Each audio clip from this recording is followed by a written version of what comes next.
Hello everyone, मैं Rahul Yadav, physics educator at Unacademy Kota centre. आज का ये वीडियो मेरे उन दोस्तों के लिए है जो इस समय क्लास 11th में हैं और जेई एग्जाम की प्रिपरेशन कर रहे हैं।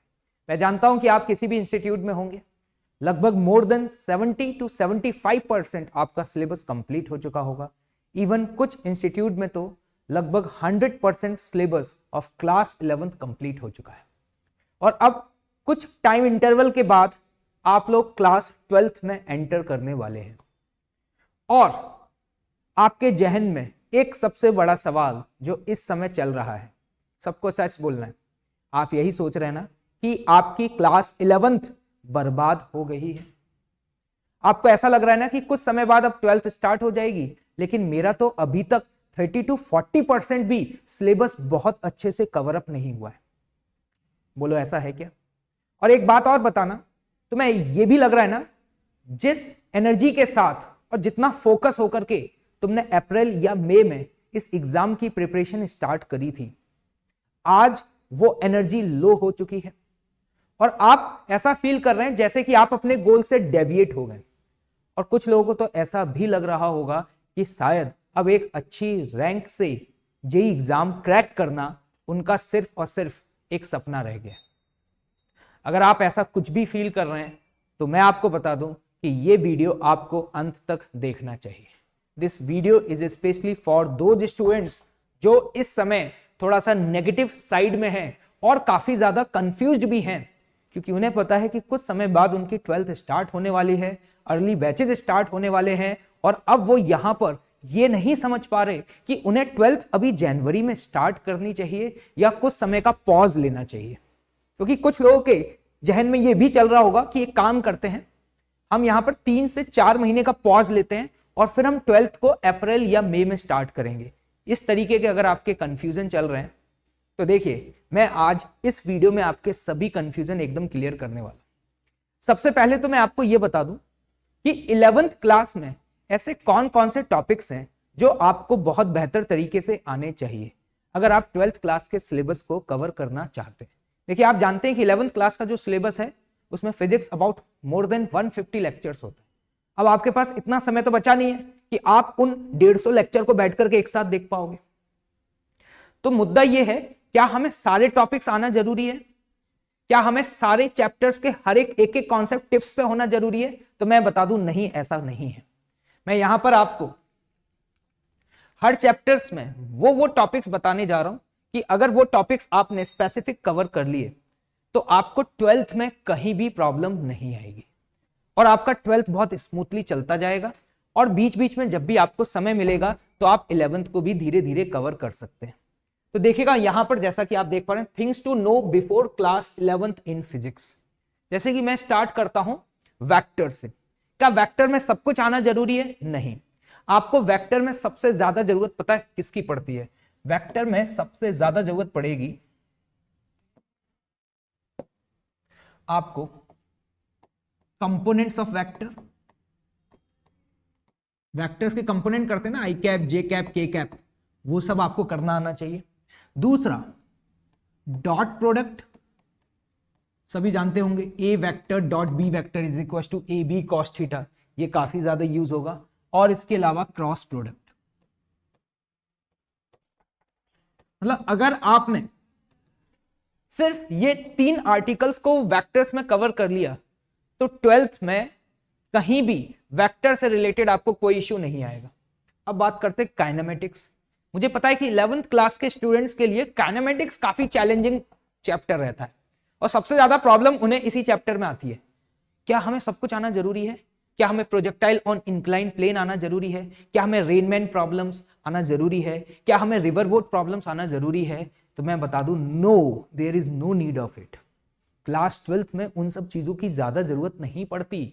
अगर जरूरत पड़ती है तो सुनना, काइनेमेटिक्स में आपको इक्वेशंस ऑफ मोशन आना चाहिए। मुझे पता है सभी को पता होगा, v बराबर u plus A T, S बराबर U T plus half A T square, V square is equal to U square plus 2s, बहुत ज्यादा यूज होगा। इसके अलावा अगर एक्सेलरेशन वेरिएबल है तो क्वेश्चंस को कैसे डील करते हैं, मतलब वेरिएबल एक्सेलरेशन वाले क्वेश्चंस आना आपको जरूरी है। ठीक भाई। और ग्राउंड टू ग्राउंड प्रोजेक्टाइल की क्या, ग्राउंड टू ग्राउंड प्रोजेक्टाइल के बेसिक फॉर्मूले और जो कॉन्सेप्ट्स हैं वो आना चाहिए, दैट्स ऑल। और रिलेटिव की बात करूं तो रिलेटिव में velocity of A with respect to B का मतलब क्या होता है, acceleration of A with respect to B का मतलब क्या होता है, मतलब what is the actual concept of relative, बस इतना पता होना चाहिए। इसके अलावा बहुत ज्यादा डेप्थ में जाने की कोई जरूरत नहीं है। आपको अगर यह समझ में नहीं आता कि जो फ्लैग है वो किस डायरेक्शन में फ्लटर करेगा, जो बोट है वो किस डायरेक्शन में जाएगी, तो कोई दिक्कत नहीं है मेरे भाई, तो भी तुम्हारी 12th बहुत स्मूथली निकल जाएगी। क्या तुम्हें इक्वेशंस ऑफ मोशन आता है, क्या तुम्हें बेसिक इंटीग्रेशन और डिफरेंशिएशन आता है, क्या तुम लोगों को ग्राउंड टू ग्राउंड प्रोजेक्टाइल के फॉर्मूले याद हैं, कंपोनेंट्स करना आता है, बस well and good, move on, आगे बढ़ो। इसी तरीके से एनएलएम, एनएलएम में मैं आपको बता दूं, आपको सबसे ज्यादा इंपॉर्टेंट है फ्री बॉडी डायग्राम बनाना आना चाहिए और न्यूटन सेकेंड लॉ लगाना आना चाहिए, मतलब net force is equal to M A. अगर ये आपको आता है ना, बस मस्त रहिए, कोई टेंशन लेने की जरूरत नहीं है। सर मुझे स्ट्रिंग कंस्ट्रेंट नहीं आता, मुझे वेज कंस्ट्रेंट नहीं आता, अरे कोई दिक्कत नहीं है बेटा, 12th में कहीं कोई खास यूज होने वाला नहीं है। और वक्त के साथ जैसे जैसे मैच्योर होते चले जाओगे अपने आप वो सारी चीजें सीख जाओगे। फ्री बॉडी डायग्राम बना लेते हो, tension force, normal force, gravitational force, spring force, इन सब के बारे में पता है ना, मूव ऑन, आगे बढ़ो ना यार, क्या कर रहे हो। इसी तरीके से अब आते हैं फ्रिक्शन पर। क्या फ्रिक्शन में सर मुझे टू ब्लॉक प्रॉब्लम्स नहीं आते, कोई दिक्कत की बात नहीं है। क्या आपको स्टैटिक फ्रिक्शन और काइनेटिक फ्रिक्शन में डिफरेंस पता है? इसके अलावा क्या फ्रिक्शन में स्टैटिक और काइनेटिक फ्रिक्शन में डिफरेंस पता है? लिमिटिंग फ्रिक्शन की वैल्यू क्या होती है, क्या ये पता है? फ्रिक्शन का डायरेक्शन क्या होता है, क्या ये पता है? एंगल ऑफ रिपोज क्या होता है, ये पता है? मूव ऑन, आगे बढ़िए भाई, बहुत कुछ सफिशिएंट। सर्कुलर, सर्कुलर में आपको काइनेमेटिक्स में जो वेरिएबल्स यूज होते हैं ना उनके मतलब पता होने चाहिए, like angular acceleration, angular velocity, इनका मतलब क्या होता है। और साथ ही साथ आपको डायनामिक्स के प्रॉब्लम्स को सॉल्व करने का अप्रोच आना चाहिए कि एक्सिस किस तरीके से सेलेक्ट करते हैं, किस फोर्स का कंपोनेंट कब करना होता है, सेंट्रीपिटल एक्सेलरेशन का मतलब क्या है, टेंजेंशियल एक्सेलरेशन का मतलब क्या है। बस मूव ऑन, आगे बढ़ जाइए, हो जाएगा आपका काम। ठीक, WP सब कुछ पढ़ने की जरूरत नहीं है, इसमें जरूरत है तो आपको वर्क एनर्जी थ्योरम आनी चाहिए, सबसे ज्यादा यूज होगा भाई 12th क्लास में, मैं पहले ही बता दूं। जब आप आगे जाकर के इलेक्ट्रोस्टैटिक्स जैसे चैप्टर्स को पढ़ेंगे ना तो वहां पे आप देखेंगे कि वर्क एनर्जी थ्योरम बहुत ज्यादा यूज होगी। इसके अलावा पोटेंशियल एनर्जी भाई, ये आपको आना जरूरी है। और साथ ही साथ मैकेनिकल एनर्जी कंजर्वेशन, ये बहुत इंपॉर्टेंट है क्योंकि 12th में जब आप इलेक्ट्रोस्टैटिक्स, ग्रेविटेशन, MEC जैसे चैप्टर्स पढ़ेंगे ना तो वहां पर इन चीजों का बहुत यूज आने वाला है। इवन पोटेंशियल एनर्जी तो आप इलेक्ट्रोस्टैटिक्स में भी पढ़ने वाले हैं। ठीक, तो work energy theorem, potential energy, mechanical energy, इन सब का सबसे ज्यादा यूज होता है। बहुत ज्यादा डिटेल्ड डेप्थ में जाकर के टफ क्वेश्चन सॉल्व करने की जरूरत नहीं है, बेसिक फंडे आपको पता है, थ्योरम्स का एग्जैक्ट मीनिंग पता है, कल्याण हो जाएगा। मूव ऑन, टेंशन क्यों ले रहे हो यार। अब आते हैं सेंटर ऑफ मास पर। सेंटर ऑफ मास में सबसे ज्यादा इंपॉर्टेंट जो है, this is the momentum conservation, principle of momentum conservation, ये पता होना चाहिए। और कोलिजन के बेसिक फंडे पता होना चाहिए कि कोफिशिएंट ऑफ रेस्टिट्यूशन क्या होता है, elastic collision, in elastic collision, perfectly in elastic collision में डिफरेंसेस क्या है, एनर्जी लॉस कैसे फाइंड आउट करते हैं। बस ठीक है, हो जाएगा काम। अब आप में से कुछ लोग कहेंगे कि सर मुझे एलिमेंट लेना नहीं आता, मुझे एक नॉन यूनिफॉर्म बॉडी का सेंटर ऑफ मास निकालना नहीं आता। कोई दिक्कत नहीं है भाई, नहीं निकालना आता ना सेंटर ऑफ मास तो कुछ स्टैंडर्ड फॉर्मूले याद रखो कि एक सेमी सर्कुलर रिंग का 2r पाई पे होता है, एक सेमी सर्कुलर डिस्क का 4r3 पाई पे होता है। बस ये कुछ रिजल्ट अगर याद होंगे, मूव ऑन, आगे बढ़ो ना। अननेसेसरी प्रॉब्लम इतनी है just because of your over thinking, उस प्रॉब्लम को तुमने ना इतना बड़ा बना दिया। समझो इस बात को। अगर तुम्हें मोमेंटम कंजर्वेशन लगाना आता है, तुम्हें यह पता है कि मोमेंटम कब कंजर्व होगा, बस काम हो जाएगा। इसी तरीके से रोटेशनल मैकेनिक्स, ओ हो भाई इसका तो इतना फोबिया बना रखा है ना कि भाई जिसको रोटेशनल नहीं आता उसको 12th नहीं आती। क्या फालतू की बातें कर रहे हो? किसने बोला ऐसा तुम्हें? किसने बोला भाई? मैंने अपने टीचिंग कैरियर में ऐसे भी स्टूडेंट्स पढ़ाए हैं जिनकी क्लास 11th उन्होंने कहीं अपने स्कूल लेवल पे पढ़ा था, उनको बिल्कुल भी नहीं आती थी और उन्होंने अपनी क्लास 12th से प्रिपरेशन स्टार्ट करी और क्लास 12th पढ़ते पढ़ते उन्होंने धीरे धीरे 11th के कुछ कॉन्सेप्ट्स कवर कर दिए और फर्स्ट अटेम्प्ट में जेई क्रैक कर दिया।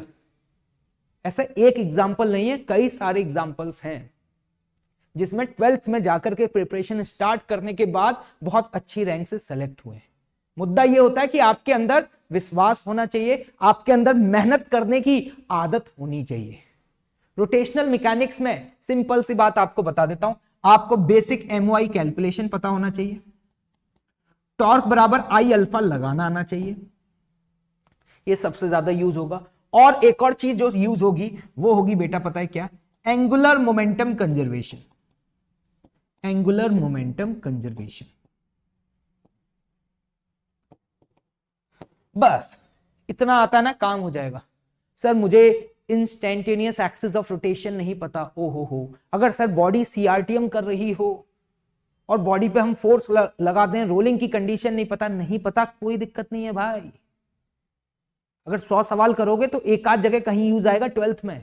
आगे बढ़ो ना, रुके क्यों हो? सफर शुरू करो। जो अर्ली स्टार्ट करेगा ना, जो 12th जनवरी में स्टार्ट कर रहा है ना, मैं बता रहा हूं उसके सिलेक्शन की प्रोबेबिलिटी जो है ना वो अपने आप ही 20 से 25% बढ़ जाती है।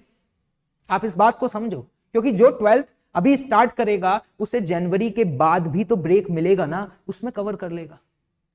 और अब सुनना सबसे बड़ा सवाल कि सर आपने ये सब तो बता दिया, ये सब में कुछ टॉपिक्स आते हैं कुछ नहीं आते। मैं कहता हूं कि कुछ भी नहीं आता ना तुम्हें, तो तुम्हारे लिए हम लोग लेकर के आ रहे हैं एक स्पेशल ब्रिज कोर्स। आप किसी भी इंस्टीट्यूट में पढ़ते हो, it is a free of cost for all of you. आप यहां पर अनअकैडमी सेंटर पर आकर के उसकी क्लासेस को अटेंड कर सकते हैं और उस ब्रिज कोर्स के थ्रू हम लोग आपको कवर कराने वाले हैं ये सारे टॉपिक्स। और पता है कितने दिन में? मात्र 17 से 18 दिन में। यस, मैं आपको बता दूं कि अगर 11th बर्बाद हो गई है ना और 12th स्टार्ट करनी है, you have to just join this free bridge course। और ये स्टार्ट कब होने वाला है? ये स्टार्ट होने वाला है बेटा 21 दिसंबर को। 21 दिसंबर से ये चलेगा आपका 8 दिसंबर तक।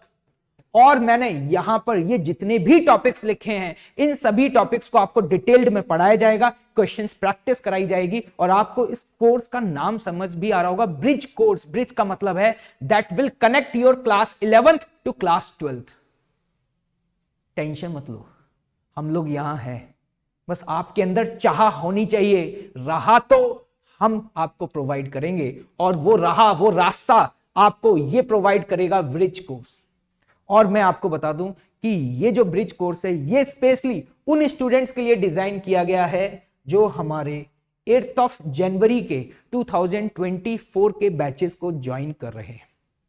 मतलब this course is specially for those students जो कि इस समय क्लास 11th में है और 11th से 12th मूव करने जा रहे हैं। और इसकी क्लासेस कहां पे लगेंगी तो मैं आपको बता दूं, इसकी क्लासेस लगेंगी road number 2 Indraprastha industrial area. Clear है? आप देख सकते हैं। यू आर नॉट कॉन्फिडेंट, जो भी लोग इस वीडियो को देख रहे हैं और अभी तक अगर देखी है तो मैं जानता हूं कि आप इस कैटेगरी में हैं, तभी इस वीडियो को अभी तक देख रहे हैं भाई। You are not confident with your current preparation, मस्त हो जाओ, आप इस ब्रिज कोर्स को ज्वाइन करो। मैं आपको गारंटी दे सकता हूं, गारंटी कैमरे के सामने बोल रहा हूं कि 12th क्लास में आपको 1% प्रॉब्लम नहीं आएगी और आपकी 12th क्लास बहुत स्मूथली चलेगी। और अब आपको लग रहा होगा कि लेकिन सर मेरे 11th के बैकलॉग, मेरे भाई वो भी कवर करा दिए जाएंगे। एक बार सफर शुरू तो कर, आगे बढ़ने की चाहत तो रख। रुक क्यों रहा है? अटक क्यों रहा है? तूने सोच सोच के अपनी लाइफ का कितना क्रूशियल टाइम ऑलरेडी वेस्ट कर दिया ना। अब तुझे एक बार फिर से मौका मिल रहा है, तुझे उठना पड़ेगा, तुझे जागना पड़ेगा। और मैं बता दूं कि तुम्हारे पास अभी इतना समय है कि अगर तुम आज से ईमानदारी से मेहनत करना शुरू कर दो ना, बस मेहनत करने की आदत होनी चाहिए। अगर तुम आज से ही मेहनत करना शुरू कर दो ना तो तुम्हारा सिलेबस भी कंप्लीट हो जाएगा और कम से कम 2 बार रिवीजन भी हो जाएगा जनवरी फर्स्ट अटेम्प्ट 2025 से पहले। ये कोई हवाबाजी नहीं है, this is a practical solution जो कि हम हर साल अप्लाई करते हैं। लास्ट ईयर भी हमारे पास ऐसे कई सारे स्टूडेंट्स आए थे जिन्होंने हमारे एक्सेल बैचेस को ज्वाइन किया था और they are not confident about the 11th preparation. अभी आप जाकर के उनसे मिलिए, वो आपको बताएंगे कि वो 11th भी कंप्लीट कर चुके हैं और 12th भी कंप्लीट कर चुके हैं। क्योंकि आप जानते हैं कि हमारे YouTube पर ऐसे भी बहुत सारे सेशंस आते रहते हैं जिसमें हम वन शॉट में मोर देन 100 क्वेश्चंस की प्रैक्टिस करते हैं या पूरे एंटायर सिलेबस को कंप्लीट करते हैं। तो I am inviting all those students who are not confident, please join this free bridge course और इसके थ्रू हम कवर करने वाले हैं ये सारे टॉपिक्स। ओके, आई होप कि आपको ये वीडियो अच्छा लगा होगा और भी अगर आपकी कोई भी स्पेशल डिमांड और कोई भी डाउट है प्लीज इस वीडियो के कमेंट बॉक्स में लिख करके हमें जरूर बताइएगा। Thank you so much, let's crack it.